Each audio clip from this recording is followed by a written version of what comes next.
Full course yellow is deployed. Full course yellow is deployed. Yes, hello everybody, and welcome to another edition of Full Course Yellow, our weekly get-together where we talk about all things motorsport, local, national and international, and anything else that happens to take our fancy. Well, a big weekend for debutantes. Max Verstappen, yes, Max Verstappen in his debut at the Nordschleife in GT3, in fact, dominated the 4-hour event in the NLS. We'll talk a bit about that and the implications of that. Also, we saw two debut winners at Malala in the TA2 there, so that was more debuts, and also Alpine took out their first race win in the World Endurance Championship at Fuji in the Fuji 6 hours.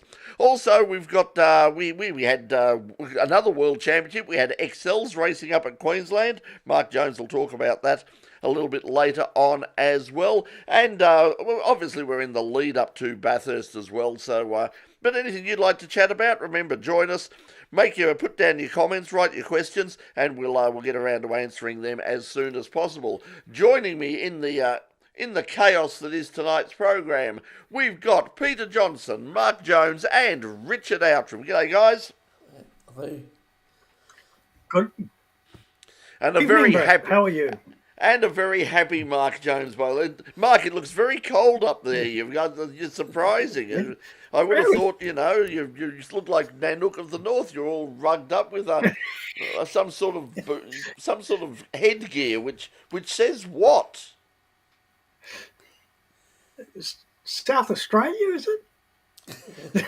No. No, he's muted. He can't tell us. He's been too busy celebrating at Mad Monday. It says that we are indeed the pride of Brisbane town. Apparently you wear the colours maroon and gold. And gold. Yeah, it's all over blue and gold, yeah. It is the most tortured adaptation of a traditional club song in history. It's like, the Swans one sort of works. The adaptation of the Fitzroy theme song into Brisbane. Oh, I don't know that it's that tortured. I mean, the nation of France has taken on the Brisbane Lions club song and play it repeatedly. So, it's and it's not like the French are all that. They're notoriously picky.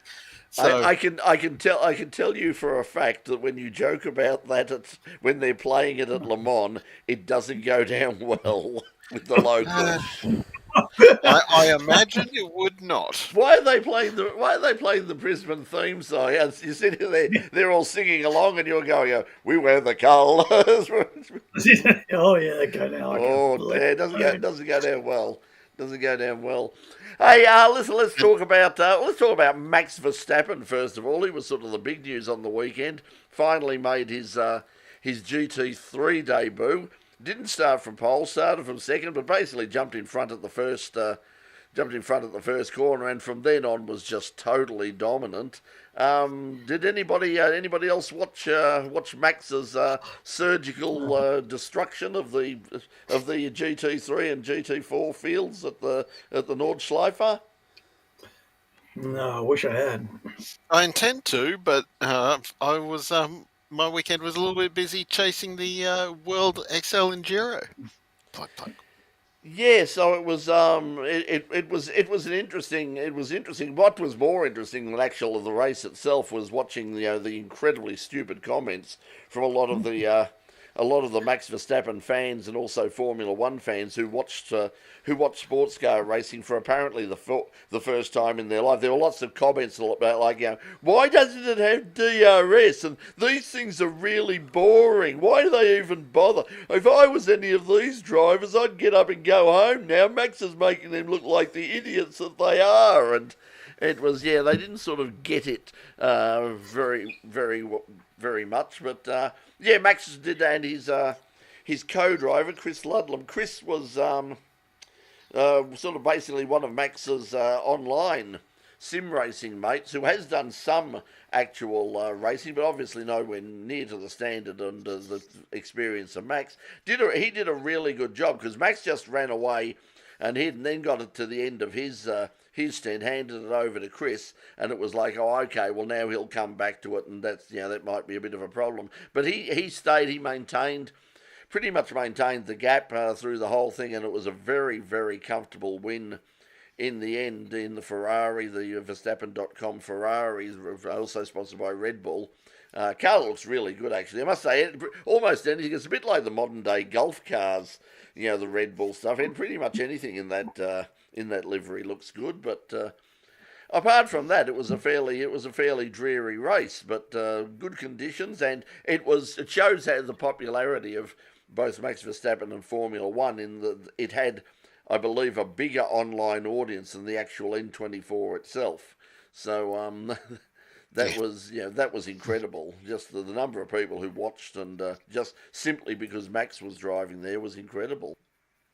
Well, we kind of had a little bit of a preview of that kind of viewership with the 24H series, and there was the Indian Bollywood actor who was in the field, and that caused significant bump for 24H rating. So it's it's the same sort of. It was announced this week that he's joining the Asian Le Mans series. He's going to run all the rounds of the Asian Le Mans series, and that will be a huge boost for the for that particular series, because as you said, it was just, the numbers were ridiculous in terms of, like I remember John Hine. I actually was listening to it coming home from Calder and Calder Park after the roll racing and the street drags, and John Hindhaugh was just saying, I can't believe we've got 8,000 views, 10,000, but it just melted down the comments,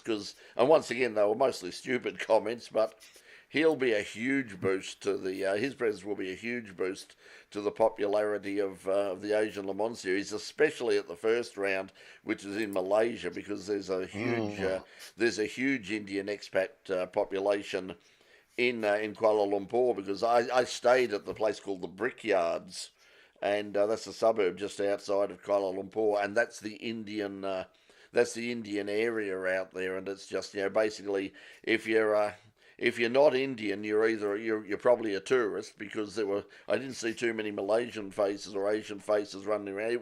They were all Indians, and it's a big population there. So I imagine a lot of them are going to go out. A huge number of them are going to head out to the Sepang circuit when the opening round of the Asian Le Mans series happens.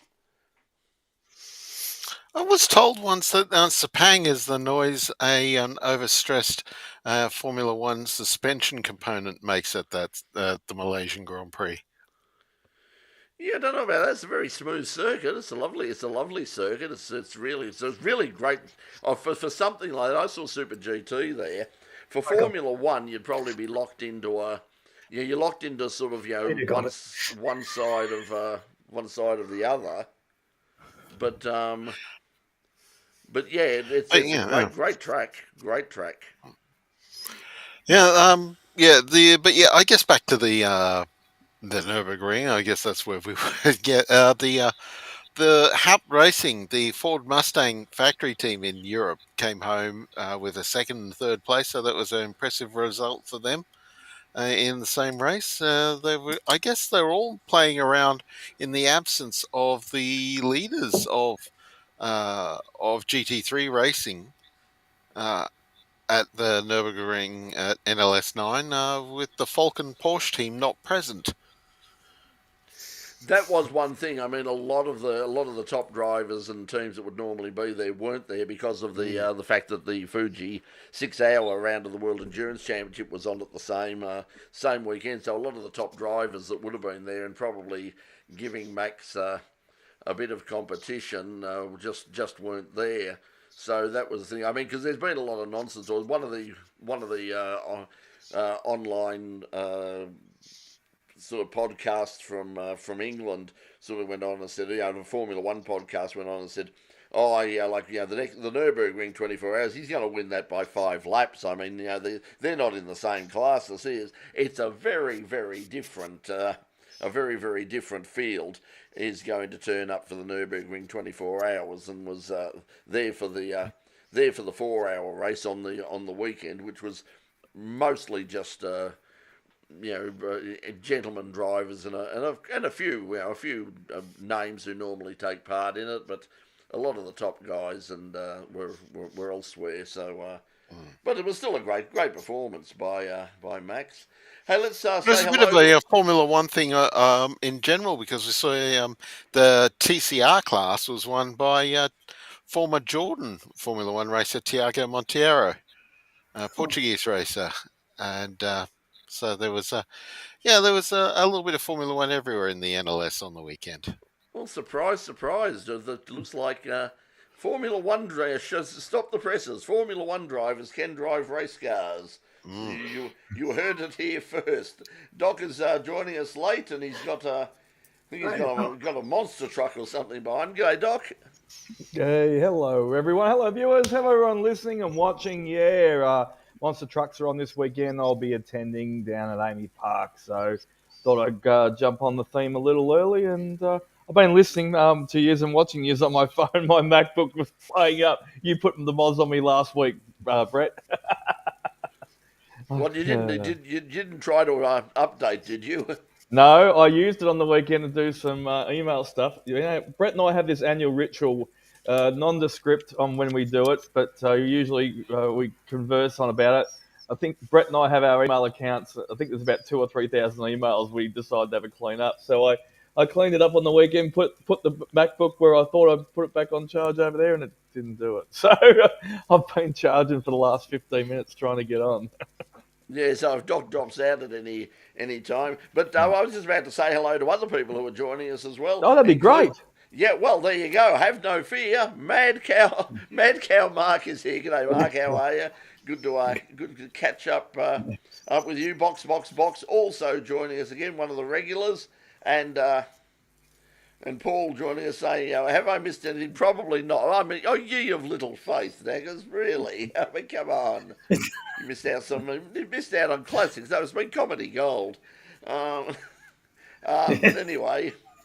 So Max Verstappen at the Nordschleife, and that's what that was. And while we're on, we might as well stick with sports cars for the moment. But congratulations to Alpine as well for breaking through, and that was a fascinating race at Fuji. I don't know if anybody caught any of it, or whether on video or just listening to the Radio Le Mans commentary. But either way, it was a fascinating race, and it was a great day for the French because the Alpine won and the Peugeots were second. Well, the Peugeot was second.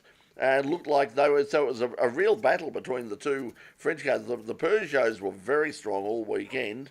Looked like they were going to probably win before the Alpine had a late surge and came through for the victory. But also the Aston Martins had a good race as well. The Valkyrie was up there at the front. Cadillacs were out and about, and really, unfortunately, the only did they have a reverse grid? Did they? well, that's a good thing. You obviously don't. You'd have to say the balance of performance is it's good. Is working well at the moment. Although Toyota probably wouldn't agree with that. They had some problems. They had a weird situation where they got a penalty, a pit penalty. They had contact early in the race, brought out the full course yellow. They came in to the pits, which they're allowed to do for emergency reasons. But not sure what happened. As far as everybody could see, they followed the rules to the letter, but they copped a penalty, and it wasn't just sort of like any. It was a 3-minute stop and go. Ooh, which was that wasn't a slap on the wrist at all. Yeah. So and I haven't Murphy. Really, I haven't really heard about. Yes, that's exactly what I was thinking. Yeah. We'll look it up now and see while you guys chinwag. Pete. Yeah. I think Australia beats that. Somebody in Australia beats that. Yeah. It was actually...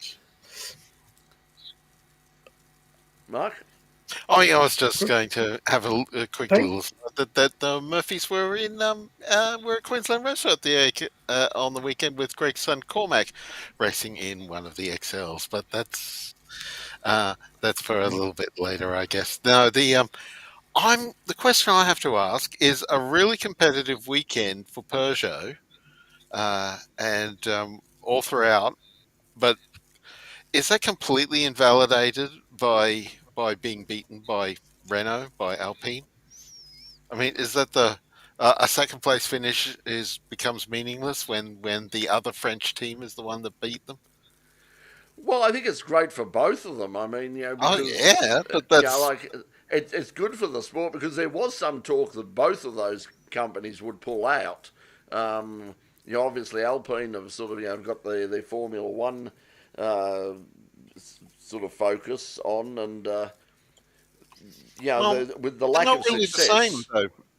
Like the Alpine sports car team is the Signatech team, is it not? Yeah, So yeah. they're So not. they're certainly different teams, like most of the teams there. But certainly at the corporate level, there was lots of talk that both Renault and Peugeot would probably pull the plug on the World Endurance Championship. And now, even before their good performance on the weekend, Peugeot have committed to at least next year.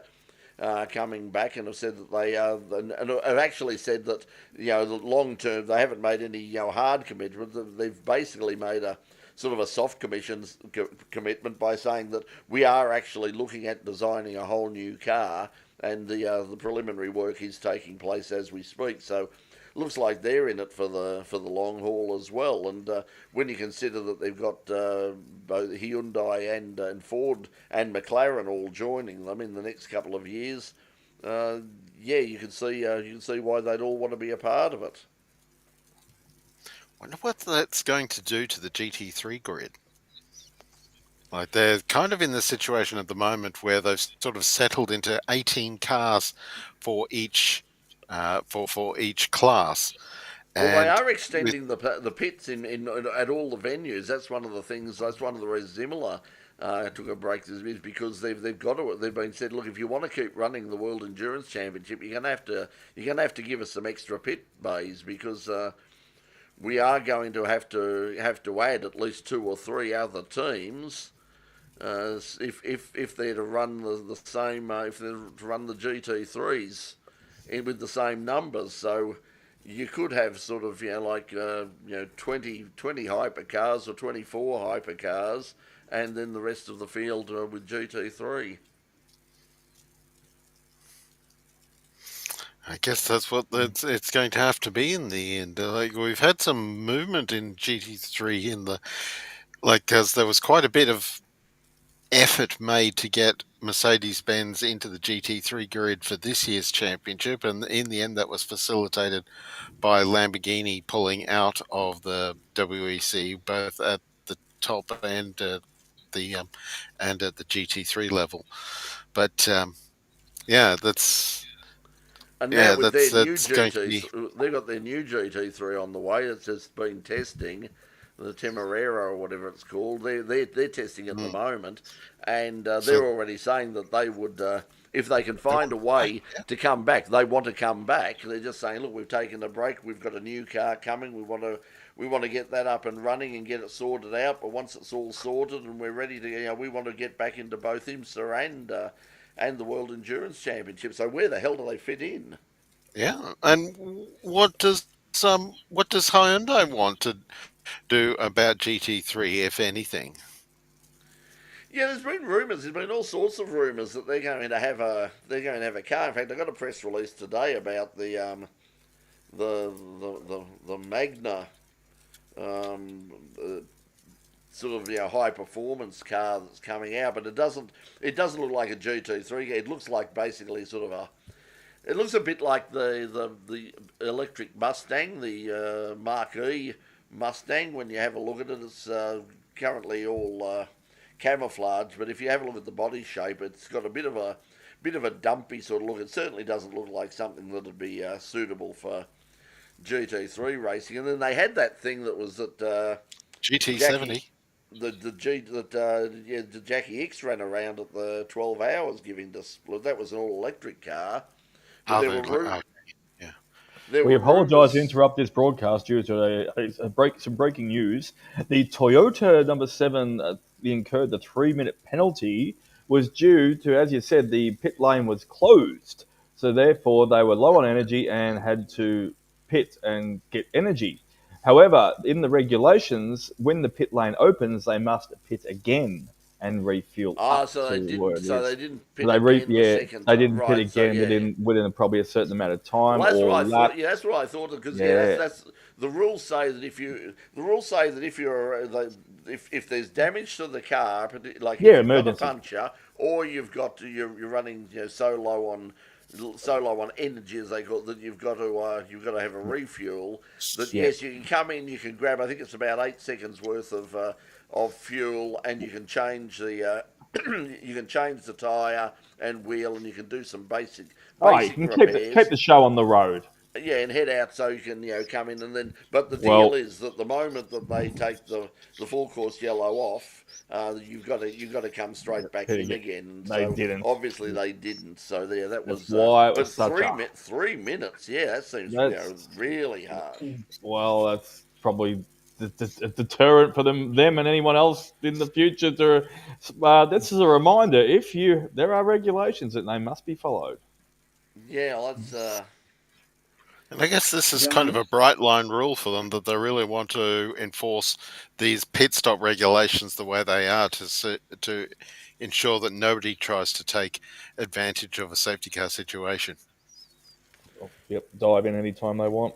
Which is what they should do in Formula One and here in Australia in the supercars.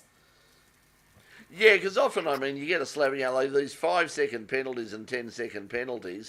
Sometimes they make a difference. They made a difference on the weekend at Fuji. The car that crossed the line first in GT3 had a 5-second penalty, and ultimately, it was when they announced it, he was 7 seconds in front, and then as they crossed the line, he was just over 4 seconds in front. So the Corvette ended up winning LMGT3.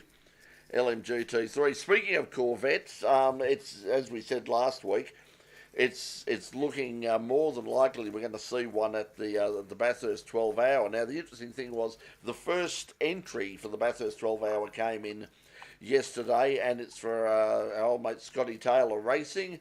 The usual change of guard.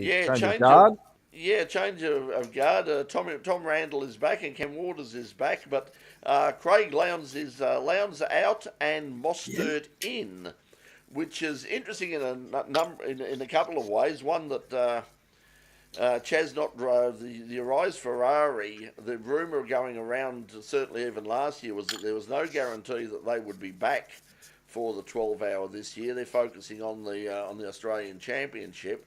So that could be part of the deal there, that Chaz wants to make sure that he's on the grid. But also, what it does do now is it frees Lounsey up for the possibility of a drive in a Corvette, should they make that happen, because obviously being a Chev sponsored and signed driver, now that would seem to be an ideal addition to that lineup, depending on what other drivers are there. If they could, sort of just for publicity purposes as much as anything, if they could whack Lounsey into a Corvette that's running there. Well, is the Chevrolet for the Malaysian Princess, because there would be only one spare slot in that team, if true? Well, that depends on if that's the car that's coming over there. Jess Dane was not committed. She said basically that we want to be there. We are trying to get a car there. It's a race we want to win, and we are going to basically move heaven and earth to make it happen. So we will try, but we've got to, as she said, we have to find a car. That'd be the most likely one. However, they of course are committed to the Asian Le Mans Series, which is running sort of around that same time, and with their Middle Eastern rounds. So whether they would be able to commit to getting that car back to Australia, and then back to the Middle East in time for the Asian Le Mans Series finals, that might be a bit hard. So it might not be that particular car. Well, they do have two cars. Oh, and that's a possibility. They do have two cars. Okay, well, that's the possibility then. Yeah. The Asian Le Mans Series completes on February the 8th. Oh, okay. So it'll be so they'd have to get here. So yeah, it gives them. It does give them time to get the car here. Only a week. So they would basically have to get the car from Yas Marina to, if they were running both cars at Abu Dhabi, that gives them like 3 days to get the car from Yas Marina to Bathurst in time for practice. So including going through customs here. Yeah, so well, if they were committed to running, that's another. That's another one only too, 1 week is not enough. Yeah, No, probably yeah. not. Yeah, so I that's probably guess not. Yeah, that's probably not going to happen then. if they're running both cars in Abu Dhabi, then they can't get it. They can't get it done, and the Corvette would have to come from somewhere else. And I struggle to think of another Corvette car in the Asian region. It might have to be an American-based car. Yeah, well, that would be the ideal, I suppose. I mean, because obviously, Jess Dane being in charge, you would assume they're probably building up another, like a fresh car for the IMSA North American Championships next year. So, they've got plenty of time if that's what they decided.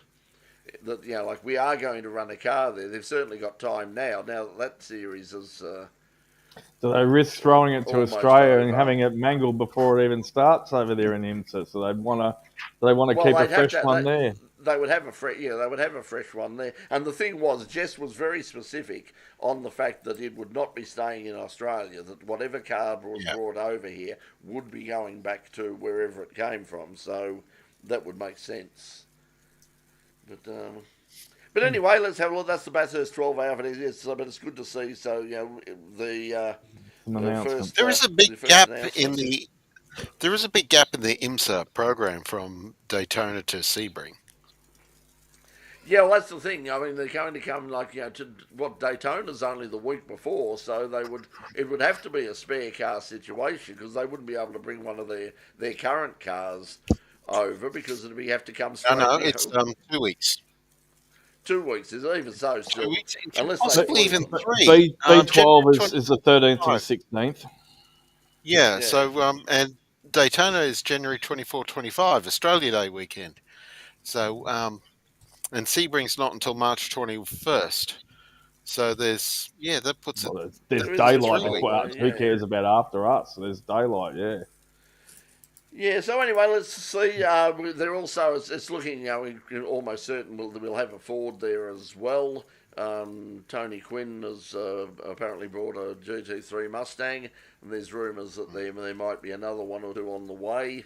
So let's have what they've said. But Ford once again have said they'll definitely be there, and I think that was one of the things that Jess said as well. That basically that was always the deal. It's like if Ford are going to be there.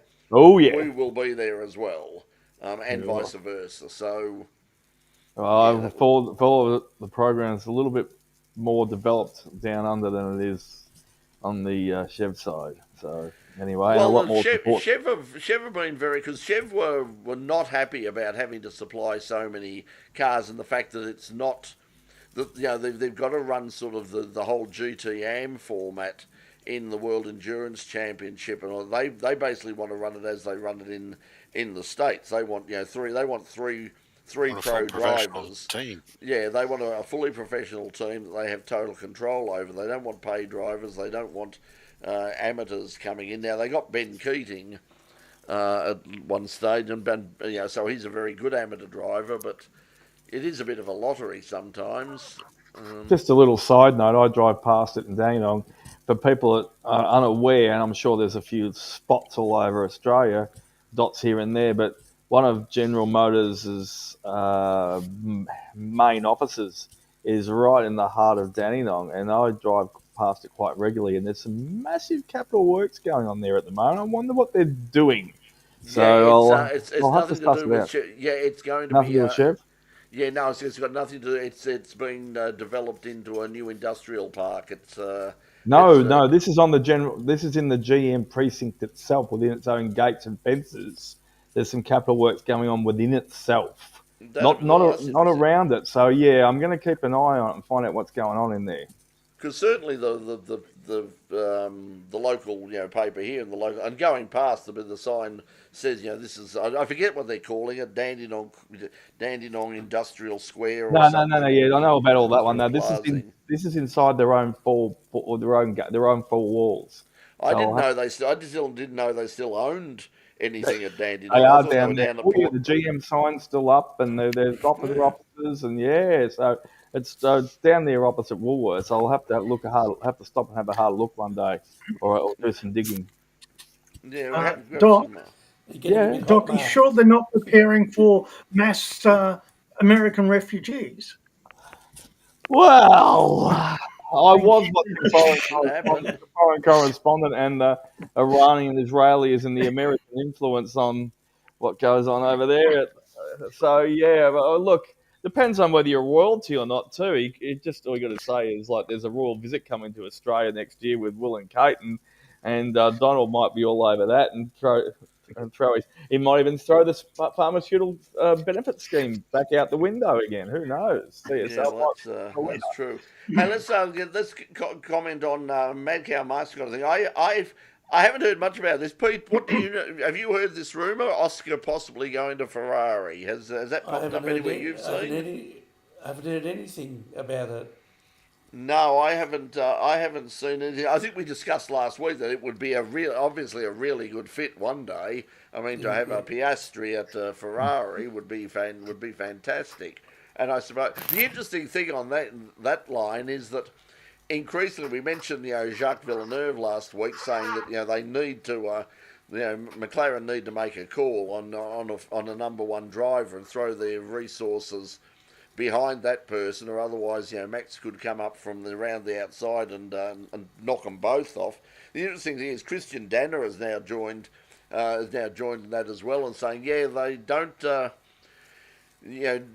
While you're busy fighting amongst yourselves and taking your eye off the main game, might be coming from behind, and Max could be in a position where you could go into the last round and suddenly he's a very real chance of winning. So if you want to make sure you're going to get this title, you've got a guy out well in front in Oscar. It might be an idea to basically say whether it's official or not. To say, okay, look, we're focusing on him now. He's the man in charge. He's the man in front.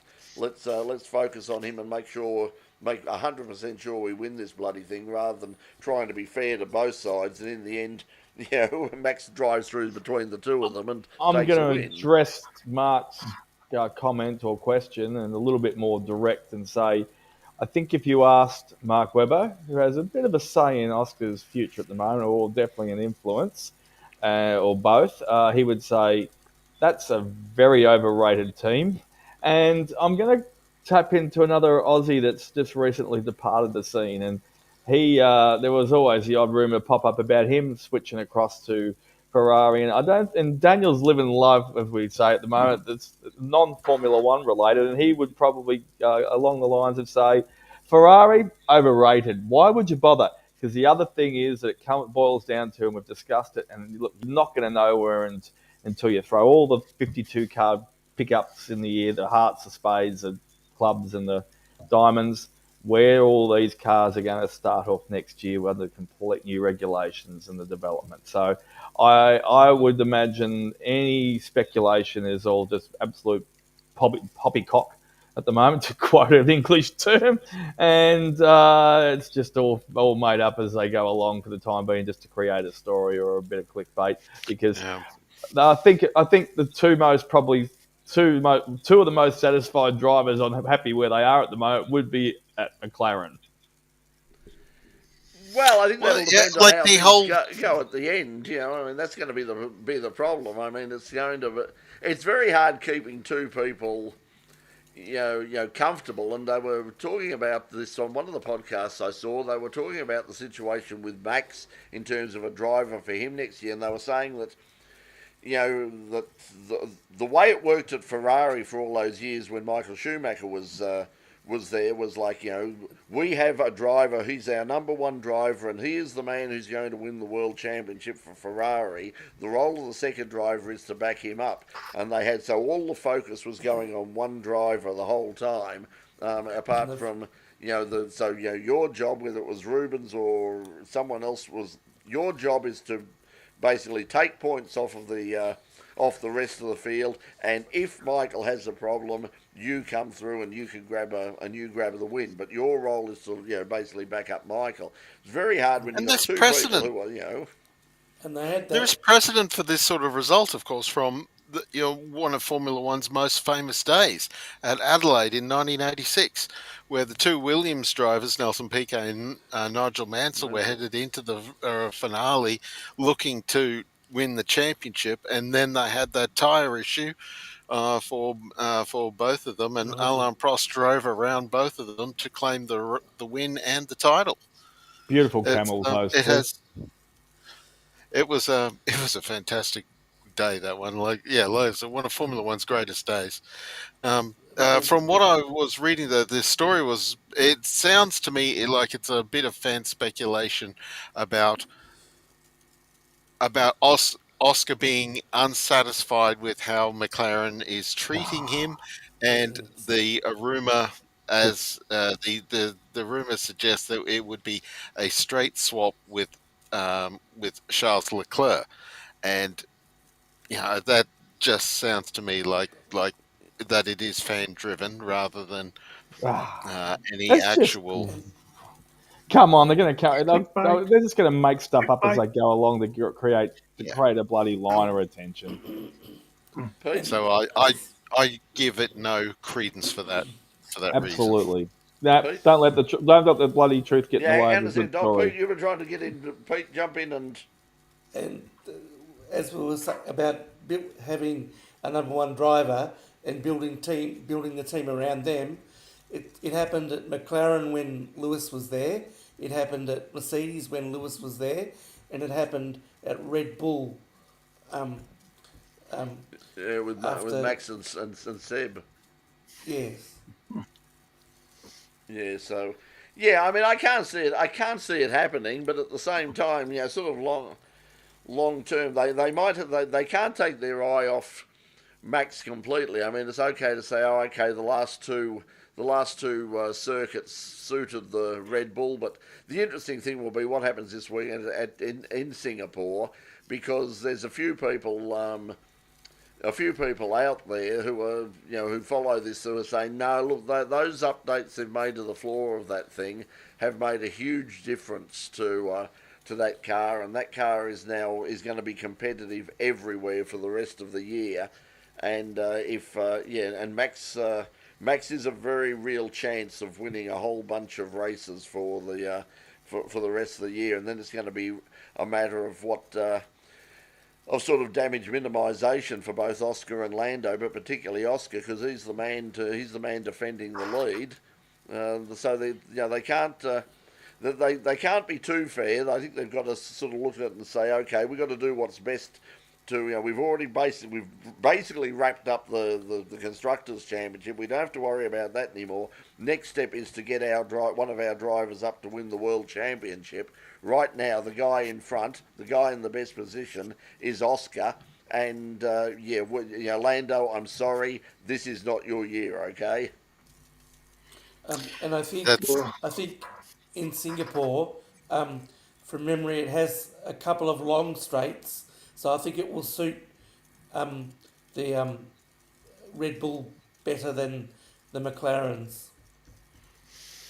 Yeah, well, it's a lot of Red Bull historically. Their thing was aerodynamics, so it was the fast corners that they loved, and that's not so much a thing for Singapore. It's going to be sort of. I imagine it's going to be which team does power down the best is the one that's going to be towards further to the front.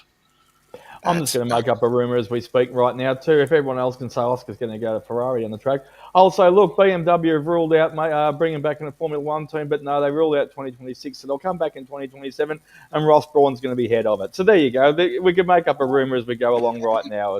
You know, all the BS in the world, anyone can say at any time. Braun Motorworks. Under BMW. Yep, there you go. Exactly. Speaking of BMW, they've announced Team WRT are going to run their hypercar in IMSA as well. They've moved away from Rahal. Graham Rahal. Bobby Rahal's team. Bobby Rahal's team, along with Dave Letterman and that. So so they've moved. And the interesting thing is, when I had a look at the press release, I got the press release. I think it was this morning. Lots of we are committing ourselves, very heavily towards it. There's been no mention about what it might mean for the GT3 program, which obviously the story last year was that they probably wouldn't be back for the Bathurst 12 hour next year, even though Valentino Rossi was saying, yes, I will try and find a way back come hell or high water. I want to come back. But loves his birthday here. The fact that Team WRT are going to be throwing so many resources at the hypercar end of the thing might be the fact that they might cut back or even drop completely that GT3 program, in which case we might not see the doctor may not be in at Bathurst next year. So I hope he is, and I hope that we do see the team, because otherwise we probably won't have a BMW at the mountain. I think I read something about that a while ago, that they weren't going to come back to the Bathurst 12 hour because they were putting their resources elsewhere. So I think I read that a few months ago. Well, just a little bit of Team WRT are running in the Asia Le Mans series, so they would end up having kind of the same problem as trying to get one of the Malaysian Corvettes to the 12 hour. Yeah. Just on the British news, I posted it for you guys and everyone else in our own personal group chat. It's based on the British news. If we go around the room right now, if we've all got $250 million each, we're still not going to make it. But the Jaguar Land Rover group over in the UK have been in a financial trouble through some mismanagement, some bad investments, and et cetera, for a couple of years at least. Anyway, so we can't go guarantors, but the British government has, on a $1.5 billion loan to save the Jaguar and Land Rover brands. There you go. It's been a bit of under the radar news. Hasn't come out in Australia, but let's throw there you go. Money after bad. Well, the American government, I think it was Obama, underwrote at least one of the big three during the financial crisis that occurred during. Which one was that one? I guess GFC and several banks too. Yeah, I think it might have been Ford got quite the bailout there. But look, we're the only country in the world that've got trillions of dollars in our back pocket though with superannuation, where a lot of countries aren't in that situation where the governments can't. Well, we can in Australia, but. Look, if we all go, all of us might follow what Andrew Hastie said this week. We'd have a whole new auto manufacturing industry again. Yeah, that was that's welcome to fantasy land. I mean, it's not going to happen.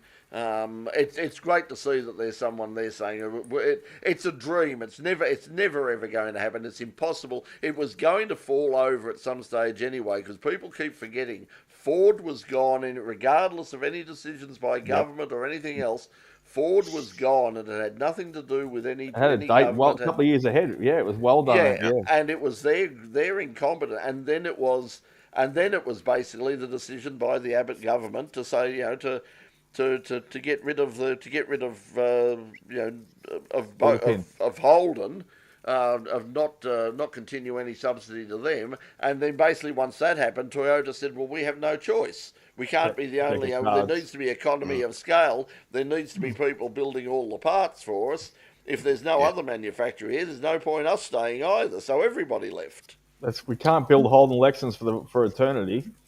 So they were all going to leave. With India and Japan, China coming into the market, and other Asian countries, the future, the future people would have seen it coming. There was an avalanche of manufacturers who were going to wipe them off the face.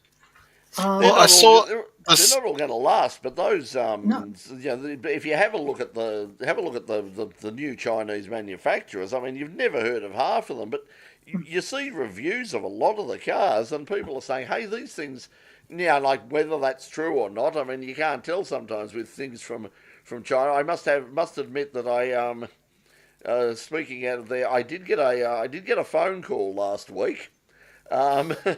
Your phone was working anyway. Yep. From China, basically based on that sort of, have you thought of, the Chinese, the Beijing Auto Show is coming. Have you thought of coming across? Oh, you can't afford it. There may be some agreements so that we could, with the Ministry of Trade that we could work on, and if you signed a few, proudly endorsed by Brett Ramsey. Yeah, so I mean, I haven't heard anything. Change the whole automotive. I'll get a question because I'm not going to ask Dr. Google. I'll throw it out there. Where's MG made at the moment? It's China. There you go. Because I said to Brett when we went to the last car show. I think some of the cars are made in India as well. I think there might be when Brett and I went to the last car show, where the MG were featured a lot at, and have been on the market for the last couple of years, the MGs are definitely coming in at a very good price point to really flood the market and obviously undercut their competitors. And they're a good quality car, even obviously with the brand and so forth. And that's the thing. And they're still releasing more models again this year, and they're still a really good price. And I'm thinking that's just one of probably, a dozen different options within some sort of level that you want, whether it be an SUV or even some of the twin cabs that are out there now. Pete? I was just going to say that, yes, there is an MG factory in India as well. Right, yeah. So I thought I'd remembered somewhere. The thing is about India is it's the same with they've got a lot of restrictions over there. It's the same with the iPhone. The only reason, basically, Apple were told if you want to sell your phone in India, you make it in India. Otherwise, we'll put a ban on it. So they do have, and now they're sort of now Apple are sort of grateful for it because they're saying, if something goes wrong with China and Taiwan, the fact that we might it might be helpful to have a ready-made manufacturing plant ready to go in India and also to Vietnam as well. So and America's becoming, as a brand's becoming about as popular as dysentery on a coach trip. So yeah. Thank you. Anyway, let's get back to motorsport. Yes, agreed. Talk about. Mark, you were up the weekend. We have a new world champion, I believe, here in Australia. Or tell us about the what was it, the World XL Championships or something?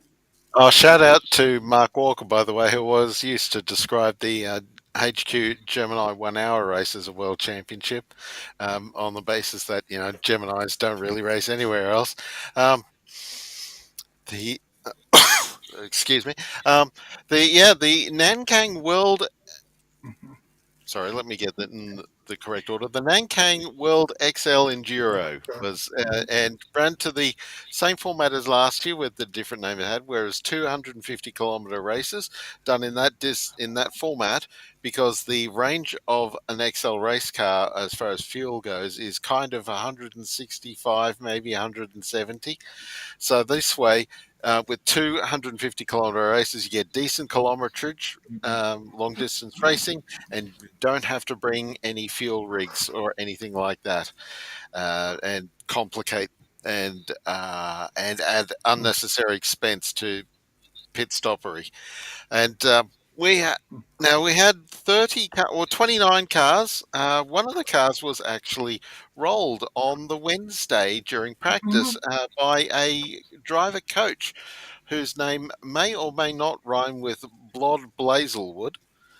And You just created was, four new words. You called kilometry, pit stoppery, and what was the name you just come up with? Just for the Oxford Dictionary be having fits right now. Does it remind you of a Blackadder episode? Yes. Now you're on. Now you're getting normal. Let's go. All right, let's be serious. Yeah, that car was repaired and put back in action, even though if it did look a little ripply. And shout out to the Trappett Rivers Insurance team, who did a fantastic job with both their cars over the weekend, even if the results didn't quite go their way in the big races towards the end of the weekend. We then had another roll in one of the sprint races, and that car was not as repairable. There was the grids for the two longer races were set by sprint races. You would be well aware of that kind of a format. The Caleb Patterson took pole position, and Caleb has been running in Aussie racing cars this year, as well as his XL racing, and is off to New Zealand actually this week to do some running in the Porsche over in the New Zealand races as their season starts to kick off the winter New Zealand season. But anyway, yeah. But the two big races we had, it was basically between three cars for all of the races. There were three cars that were just a little bit quicker than everybody else. Patterson and his co-driver Matt Boylett, who we see in Toyota 86s, and I think he's done some Porsche work in recent times. We've got we then had Connor Roberts, who, as well as being a XL hot shoe, has done a bit of time recently in TA2s, and his co-driver was another Queensland XL graduate, Ryan Casher, who, of course, we've seen running in TCR last year, getting a race win along the way before moving into TA2s this year. And we had the Rinaldi brothers, Luke and Zane Rinaldi. Luke is the XL driver of the two of them, and Zane, former XL racer, who's now running in Toyota 86s. And those three cars were just that little bit quicker than everybody else.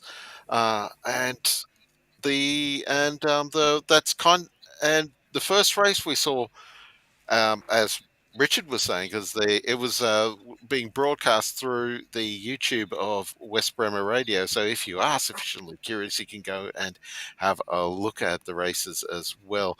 The result saw that we had the Roberts Casher car was hunting down the Rinaldi brothers in the first race, and Ryan Casher, who was in at the back end of the races, got a decisive move in and defeated the Rinaldis just in the last couple of laps. And then when the same thing, unfortunately the Patterson Boylett car just fell off the pace a little bit towards the back end of the third race, and then they broke down in the second of the Enduros. And while the first race was decided by 0.198 of a second, the second race on Saturday with the same two cars was decided by 0.188 of a second. So that was the closest and third closest finishes in XL Enduro history here in Queensland. With the original race back in 2012 being the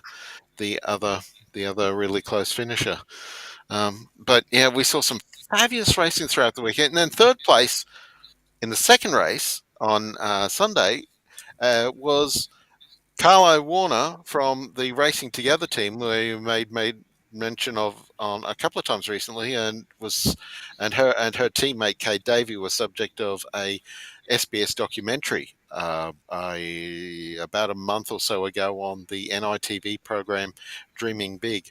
And Carlo and her co-driver for the weekend, Ace Buckley, the Mazda RX-8 racer, joined in, and they climbed up from 7th into 3rd place over the course of the race, and it was a fantastic result for Carla and Ace, and that was it was just magnificent, close quality racing for out everywhere else in the field as well. You know, having three car battles for 8th place occurring as like a drag race out of the final corner on the final lap, and so that was going on. How many cars started? 28 cars after losing one. Yeah, 27 cars started the race, but then one of the wounded cars actually showed up halfway through the first lap to make it 28 out of the remaining 28 cars after we lost one car that rolled. So yeah, it was as full a field as it could be. And there were some starring drives throughout the field as well. Jalen Robotham was hunted down for a 4th place in one of the 150k races. It was either Darren Whittington or it was Riley Beggs, former Excel racer and Erebus crew member. But there were 2 of the BPRO team cars that had a tremendous dice over 4th place. Shout out to actually also to James Simpson and Kobe Tucker, who put in a tremendous drive for a car that's not normally featured in the top 10. They were climbed up into 6th and then 4th at one point in one of the races, but unfortunately Tucker made a mistake at the back end of one of the races, and that crawled what would have been an enormously impressive result for them in the Sunday race. Shout out, just by the way, to James Simpson's father, Michael, former Bathurst 1000 competitor, the old what was the old Super 2 name? Like the old Konica Light series, and Michael Simpson, who raced a lot of cars back around then, was I think BMW production cars as well. He's doing it a bit tough at the moment, fighting the Big C, and we wish Michael all the very best in his we hope recovery. Go, Michael. Yes, let's and on that point as well, yeah. We should say our commiserations to the Bates family on the passing of Alison Drower today. Now, if you like of my generation and Richard's generation, you might remember Alison probably as much or probably more for her time as the regular co-host of the early days of MTV Australia alongside of Richard Wilkins. And unfortunately, Alison passed away after a battle with cancer. She is the wife of Rick Bates, and also the mother of Zach Bates, who was racing, of course, at Bathurst coming up. So they'll be racing with a heavy heart coming up on the weekend at Bathurst when that happens next weekend. So yes, our commiserations to all of the family and friends of Alison Drower. I didn't know Alison, but she really swung into the world of motorsport, obviously, and so I was unfortunately far too young. I don't know her exact age. She was certainly much younger than I am. So whatever, it's very, very tragic, and didn't know that she was suffering, but. Yeah, she was. She passed away only the other day. So our commiserations there. But she was a very popular and very high-profile part of the Australian television scene back in the 1980s in particular. We'll also just say quickly, coming up this weekend down at Phillip Island, the final round of the Victorian State Circuit Racing Championship. Haven't seen any entry lists for any of the categories down there, so not sure what the fields will be like. Richard? Can I just make a quick comment about that? How the mighty have fallen. XLs will be joining the E30 BMWs in the one grid. What happened? Oh, yeah. Yeah, well, that's It's a very on the grid. It's a very complicated situation there, and there's a bit of blame on both sides. I mean, basically, it was Yeah, there is simply not enough room to get everybody on, and the Excels basically wanted. Because they had the numbers, they basically wanted to take over the meeting from other. It was like, well, we want the following. We want extra races. We want extra time. We want extra this, extra that. And it was like, well, we're going to have to, if we do that, we're going to have to drop another category. And the Excels went, yeah, okay, not a problem. Drop another category. They said, well, no, we're not. You're going to have to fit in with everyone else. And some people went, no, we're not going to do that. We'll go off and do our own thing. And they have. I'm afraid that is not. Yeah, that's all over and done with, because the entries aren't coming in anywhere near like they used to. No, well, that's happened. That's happened with HQs. It's happened with a few things. The problem is, like, I'm not sure.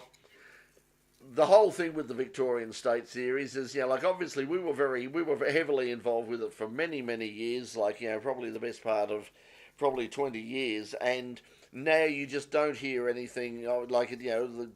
As I said, I haven't seen any publicity about it at all. A few of the categories are putting some stuff up on their Facebook pages, but in terms of like what is happening down there and what the fields are like, I don't know. But there should be. I would expect the improved productions cars should have a good field, because the improved production nationals are, of course, happening happening down at Phillip Island at the Island Magic, and I imagine there'd be a lot of improved production competitors, particularly from South Australia, but possibly also down from New South Wales as well, who might want to come down and get some laps in before that round. Perhaps even some of them might even leave their cars here for that meeting in November. So I would imagine, if nothing else, the improved production category should be worth having a look at. But that's coming up this weekend.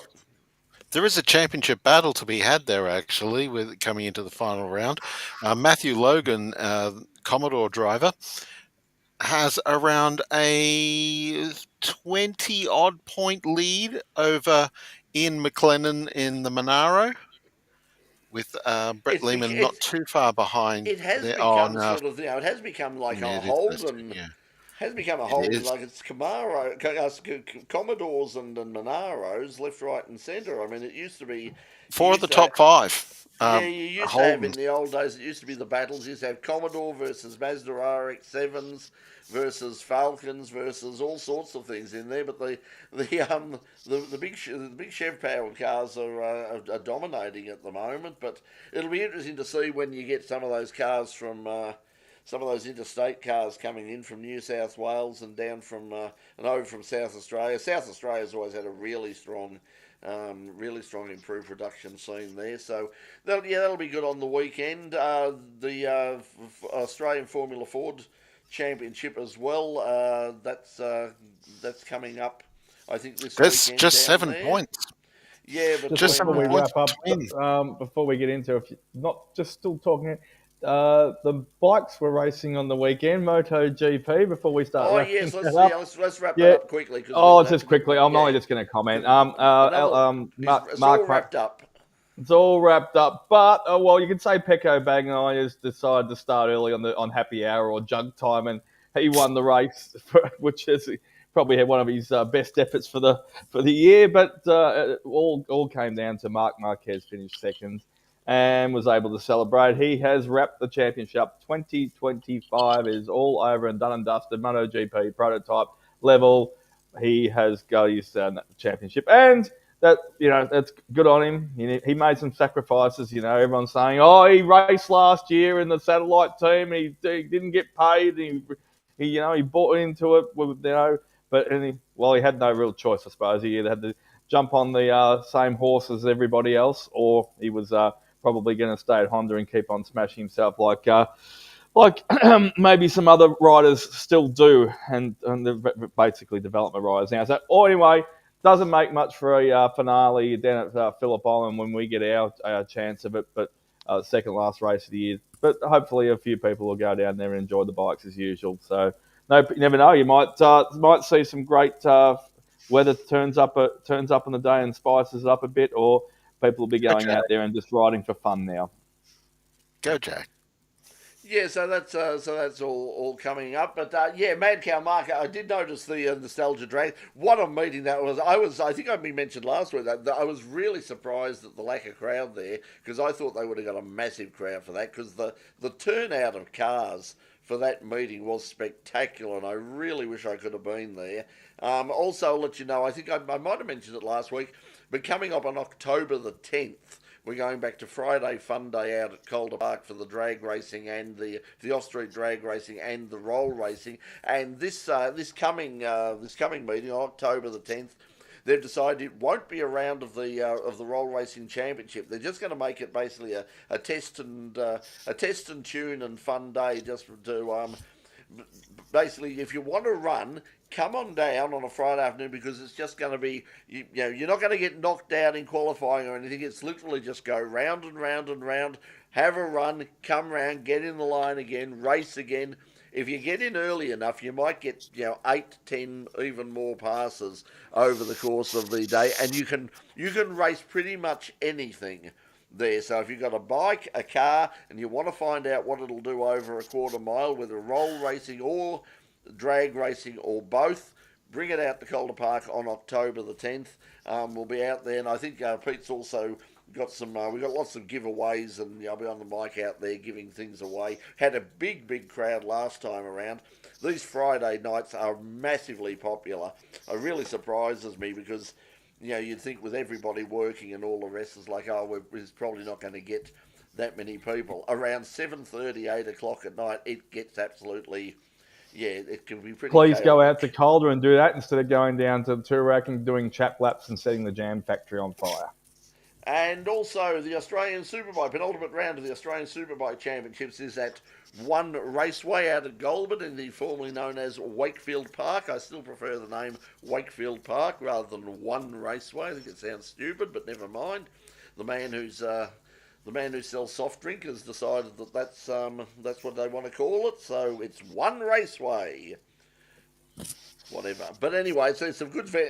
I'd like to have a look at what they've done out there. They've obviously spent a lot of money there to get racing back there, and it's fabulous that we do get that back in action again. Now, the interesting thing, just quickly, as Mad Mark he raised drag racing. The calendar for next year's National Drag Racing Championships has been released. The interesting one is the first round is slated as, quote, a mystery round. And they said we have some big news coming regarding that. Now, I have no idea what that big news might be. I'm keeping my fingers crossed that it might be something involving Victoria. Wouldn't guarantee it. Don't hold out a lot of hope.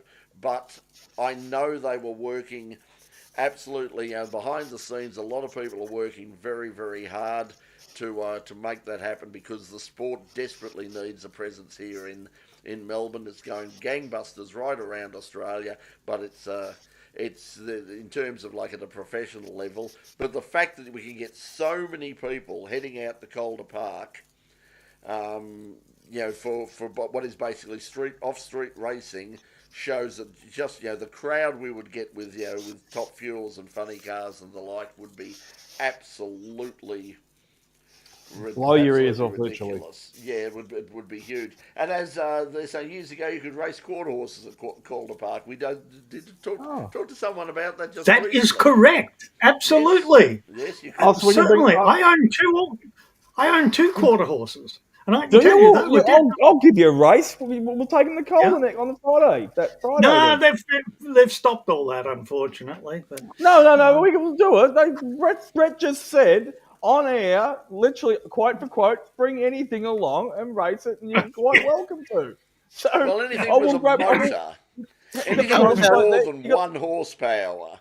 If you have something that's like 5, well, if it's 5 or 10, but anyway, double horse like Richard, we'll load them up, and I'll give you a hand on it. I used to do track work at Whittlesea when I was young. Hey, listen, we've really got to go now, guys. We're gone way over time again. I really want always way over. That's it. Yeah. So silliness. We'll probably see you next because we've got Singapore coming up this weekend, and then of course next week will be the build up to Bathurst. So next week the great Bathurst Bash, thanks, Box there. Thanks to everybody who's joined us. It's it's just a little. So we always enjoy just having a bit of a chat, and we always sort of run out of time because it's the world of motorsport is a large one. Keep an eye out on the In Pit Lane YouTube channel. I alluded to this on the Facebook page. I had a quite remarkable day on Saturday. Where I had an unexpected meeting with someone with an extraordinary motorsport story to tell, and I'm trying to get that together to make that happen, because when it does, it's going to be one hell of a... Because as he told me, I just went, what? No, don't tell me. We've got to get this on camera. So just stay tuned for that. That's coming, a bit of a surprise. So give me a phone call in the next couple of days, Brett, to do some camera ops. You'll have to take time off work if you want to, because it's going to be of a daytime. Okay, that's all right. If it happens. Okay, that'd be good. Hopefully it does. Yep, I'm hoping to come together, but it was a very bizarre situation, and it was meant to be. So let's see you next week, everybody. So until then, from all of us here on Full Course Yellow and the In Pit Lane YouTube channel, thanks for joining us. Bye, everybody. Catch you later. See you later.